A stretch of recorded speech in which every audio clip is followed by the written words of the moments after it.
मनुष्य की एक विशेष प्रवृत्ति होती है, वो कभी स्वयं से संतुष्ट नहीं रहता, कभी स्वयं से प्रसन्न नहीं रहता। जो है उससे अधिक पाना चाहता, जो पा लिया उससे आगे बढ़ना चाहता, अपने जीवन में बदलाव, परिवर्तन लाना चाहता। और ये प्रवृत्ति संसार में सबसे महान है, क्योंकि इसी प्रवृत्ति के चलते संसार में विकास होता है। किंतु इस बदलाव के लिए मनुष्य उसकी खोज में रहता है जो उसके जीवन में बदलाव ला सके, उसे मार्ग दिखा सके, उसके जीवन में परिवर्तन ला सके। और इसके लिए मनुष्य संसार भर में उसे खोजता है जो उसके पास है।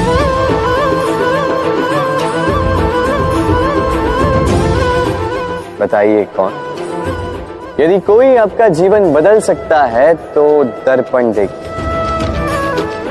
वो आप स्वयं है जो आपका जीवन बदल सकते हैं।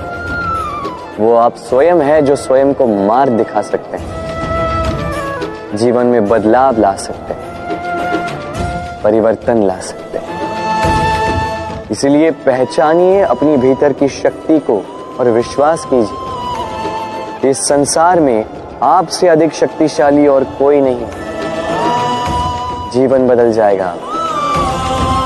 और अंधविश्वास का नहीं, आत्मविश्वास का हाथ थामे आपकी समस्याएं स्वतः दूर हो जाएंगी। मन बड़ी ही विचित्र कृति है। ये मन शरीर के किस अंग में बसता है कोई नहीं जानता, किंतु संपूर्ण शरीर इस मन की इच्छा साकार करने के लिए प्रयास करता रहता है। अब यदि मन कुछ खाने का करे तो व्यक्ति उसकी वनो उपवनों की इच्छा साकार करने का माध्यम ढूंढता रहता है। अब यदि मन किसी को शत्रु समझ ले तो व्यक्ति उसे नष्ट करने का हर संभव प्रयास करता है। अब यदि मन किसी से प्रेम करे तो उसकी प्रसन्नता के लिए हर सीमा लांघने के लिए सज्ज रहता है। परंतु जीवन सुखद हो इसके लिए आवश्यक है कि मन खाली हो। इस बांसुरी की भांति भीतर कुछ भी नहीं, न राग है न द्वेष, तब भी तार छेड़ने पर स्वर निकलता है। इसी प्रकार मन को भी भावनाओं से मुक्त रखना आवश्यक है। स्मरण रखिए, मन में कुछ भर के जियोगे तो मन भर के जी नहीं पाओगे। राधे राधे। जब से मनुष्य जाति का अस्तित्व बना है तभी से युद्ध भी अस्तित्व में आया। युद्ध जो कभी धन का द्वंद्व बनकर सामने आता है तो कभी सुरक्षा का हथियार बनकर, कभी विजय की भूख के लिए तो कभी पराजय टालने के लिए। किंतु वास्तविकता तो यही है कि यदि आपको आगे बढ़ना है तो बाधाओं से युद्ध तो करना होगा। परंतु युद्ध के लिए सज्ज रहना इतना महत्वपूर्ण नहीं है जितना महत्वपूर्ण है यह समझना कि युद्ध को टाला कब जा सकता है। क्योंकि सबसे सफल युद्ध वही होता है जो कभी लड़ा ही ना जाए। आप युद्ध में विजय प्राप्त करके स्वयं का मान तो बढ़ा लो, किंतु अपना बल खो दो। इसलिए जहां तक हो सके युद्ध को टालो, इस शक्ति को संग्रहित रखो, ताकि जब ये युद्ध धर्म बन के सामने आए आप उससे पूरे बल के साथ लड़ सको। राधे राधे। संसार में सबसे बड़ी शक्ति क्या है? अब आप में से कुछ कहेंगे शस्त्र की, कुछ कहेंगे शास्त्र की, कोई कहेगा बुद्धि की, तो कोई कहेगा बल की। किंतु ये सब अधूरे हैं। संसार में सबसे बड़ी शक्ति है मित्रता। यदि सच्ची मित्रता प्राप्त हो जाए तो वही सबसे बड़ा धन है। जब आप कठिनाइयों में होंगे तो मित्रता शस्त्र बनकर सहायता करेगी। मार्ग भटक जाओगे तो मित्रता शास्त्र बनकर आपको राह दिखाए। षड्यंत्र में फंस जाओगे तो बुद्धि बनकर बाहर निकालेगी। अकेले हो जाओगे तो ममता बनकर साथ निभाएगी। तो यदि इस संसार में कुछ कमाना है तो धन नहीं, मित्रता कमाओ। और स्मरण रखिएगा, यदि इस संसार में मित्र बनाना आपकी सबसे बड़ी दुर्बलता है तो आप इस संसार के सबसे शक्तिशाली प्राणी हैं। राधे राधे। मनुष्य का स्वभाव है कमाना, संग्रह करना, फिर चाहे वो धन हो, नाते हो, संबंध हो या हो प्रसन्नता। परंतु क्या आपने कभी सोचा है नियति ने यह संग्रह करने की प्रकृति मनुष्य में क्यों डाली? एक बीज से पौधा पनपता है, उसके भोजन से फल संग्रहित होता है। क्यों? इसलिए ताकि वृक्ष उसे स्वयं खा सके?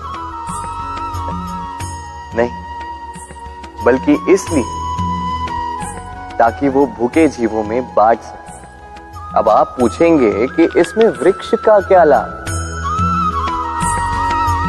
लाभ है, क्योंकि जो बांटता है वो मिटता नहीं। जो फल ये जीव खाते हैं वो उसके बीजों को वातावरण में बिखेर देते हैं, जिससे जन्म लेते हैं नए वृक्ष। उसकी जाति, उसका गुण, उसकी मिठास अमर हो जाती है। इसलिए स्मरण रखिएगा, अमीर होने के लिए एक एक क्षण संग्रह करना पड़ता है, किंतु अमर बनने के लिए एक एक कण बांटना पड़ता है। राधे राधे।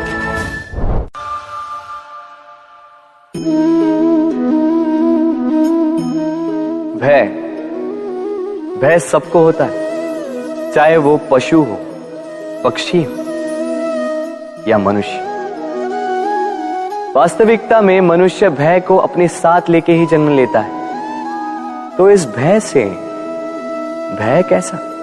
यदि भय बुरा भाव होता तो क्या इसे हम अपने साथ लेके जन्म लेते हैं?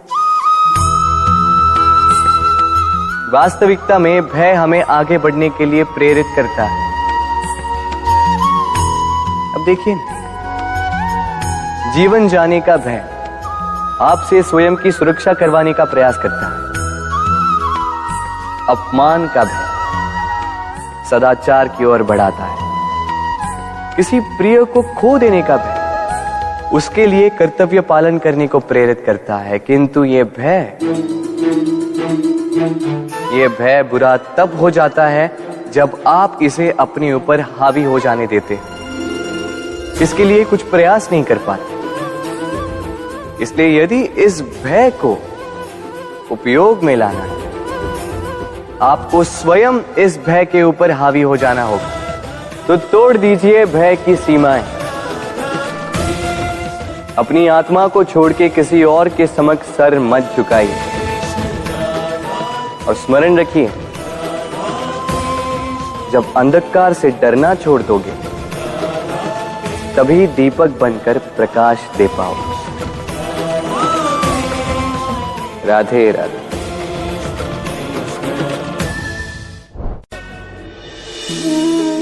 प्रेम संसार का सबसे पवित्र बंधन है, पर सच पूछो तो ये बंधन से मुक्ति है, स्वतंत्रता है।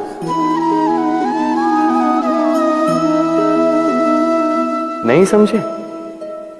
समझाता हूं।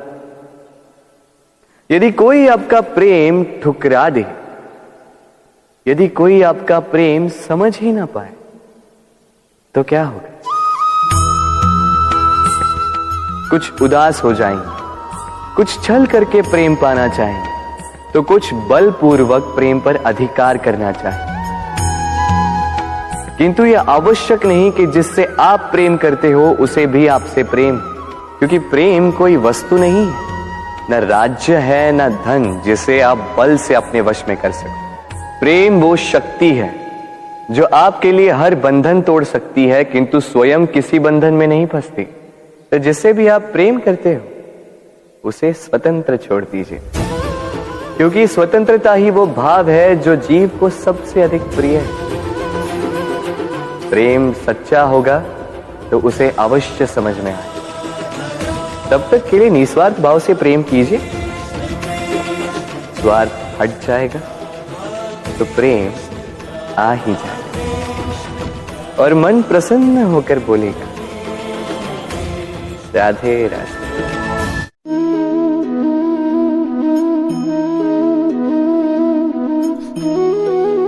कितना सुंदर प्रतिबिंब है। इसका कारण क्या है? मेरा रूप सुंदर है या ये जल स्वच्छ है? नहीं, ये जल स्थिर है, शांत है।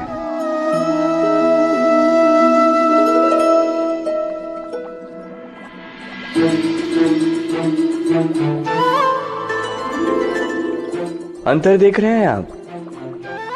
वही जल है, वही रूप है, किंतु ये स्थिर नहीं है, शांत नहीं है, और इसी कारण मैं अपना प्रतिबिंब इसमें नहीं देख पा रहा हूं। क्रोध के साथ भी यही होता है। यदि आप स्थिर हैं, शांत हैं, तो आप आपकी आत्मा को देख, सुन और समझ पाओगे, किंतु क्रोध इस आत्मा की पुकार को पी जाता है। इसलिए अपने क्रोध पर वश रखें।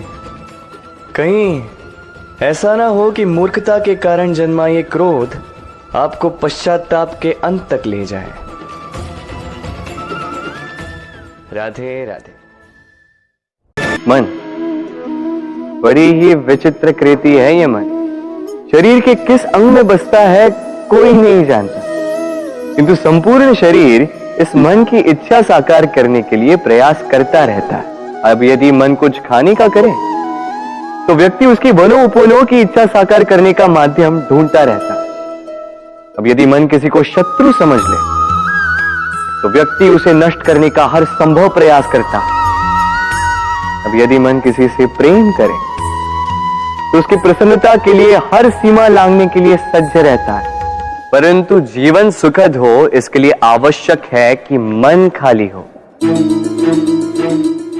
इस बांसुरी की भांति भीतर कुछ भी नहीं, न राग है न द्वेष, तब भी तार छेड़ने पर स्वर निकलता है। इसी प्रकार मन को भी भावनाओं से मुक्त रखना आवश्यक है। स्मरण रखिए, मन में कुछ भर के जियोगे तो मन भर के जी नहीं पाओगे। भूल और मनुष्य, इन दोनों का संबंध कुछ वैसा है जैसा पंख और चिड़िया का, जैसा धारा और नदिया का। यदि भूल मनुष्य के स्वभाव का इतना महत्वपूर्ण अंग है तो आप सोचिए, इस पर लज्जा क्यों? इस पर लज्जा करना ठीक है ही नहीं। वैसे देखा जाए तो भूल हमें स्वयं को और श्रेष्ठ बनाने का अवसर देती है, पहले से अच्छा प्रदर्शन करने की प्रेरणा देती है। अब कदाचित आप में से कुछ इस बात से सहमत नहीं हो, क्योंकि बहुतों की दृष्टि में भूल दोष को जन्म देती है, दोष अपराध को, और अपराध के लिए क्षमा नहीं दंड मिलना चाहिए। किंतु क्या आपने कभी सोचा है कि ऐसा क्यों होता है? क्या कारण है इसका? इसका कारण है भूल स्वीकार करने से बचना। यदि आप कोई भूल करोगे और उसे स्वीकारोगे नहीं तो वो भूल दोष में बदल जाएगी और वो दोष अपराध। तो साहस रखिए, अपनी भूल को स्वीकार करना अपनी भूल को सुधारने की दिशा में सबसे पहला कदम होता है। और स्मरण रखिएगा, यदि कुछ अपराध है तो वो है समय पे अपनी भूल ना स्वीकार। हमारा शरीर प्रकृति की सर्वोत्तम रचना है।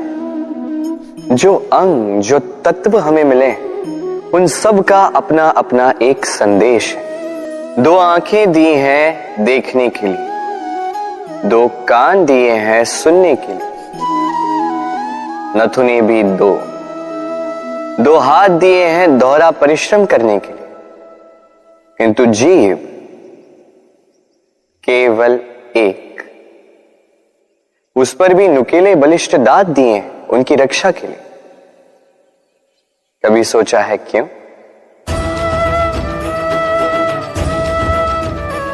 क्योंकि शब्द और शब्दों का उपयोग मनुष्य का सबसे बड़ा शस्त्र है, जिसका उपयोग जितना सोच समझकर किया जाए, मनुष्य जीवन में उतना ही ऊपर उठता है। तो समझे ना? देखो, सुनो, समझो अधिक, बोलो कम। मनुष्य का स्वभाव है कमाना, संग्रह करना, फिर चाहे वो धन हो, नाते हो, संबंध हो या हो प्रसन्नता। परंतु क्या आपने कभी सोचा है, नियति ने यह संग्रह करने की प्रकृति मनुष्य में क्यों डाली? एक बीज से पौधा पनपता है, उसके भोजन से फल संग्रहित होता है। क्यों? इसलिए ताकि वृक्ष उसे स्वयं खा सके? नहीं, बल्कि इसलिए ताकि वो भूखे जीवों में बांट सके। अब आप पूछेंगे कि इसमें वृक्ष का क्या लाभ? लाभ है, क्योंकि जो बांटता है वो मिटता नहीं। जो फल ये जीव खाते हैं वो उसके बीजों को वातावरण में बिखेर देते हैं, जिससे जन्म लेते हैं नए वृक्ष। उसकी जाति, उसका गुण, उसकी मिठास अमर हो जाती है। इसलिए स्मरण रखिएगा, अमीर होने के लिए एक एक क्षण संग्रह करना पड़ता है, किंतु अमर बनने के लिए एक एक कण बांटना पड़ता है। कभी बरगद के वृक्ष को देखा है? कितना विशाल होता है। कभी कभी भय लगता है कि इन भारी डालों का बोझ इतना सह भी पाएगा या नहीं। भय लगता है कि कहीं ये वृक्ष टूट कर न गिर जाए, किंतु नहीं।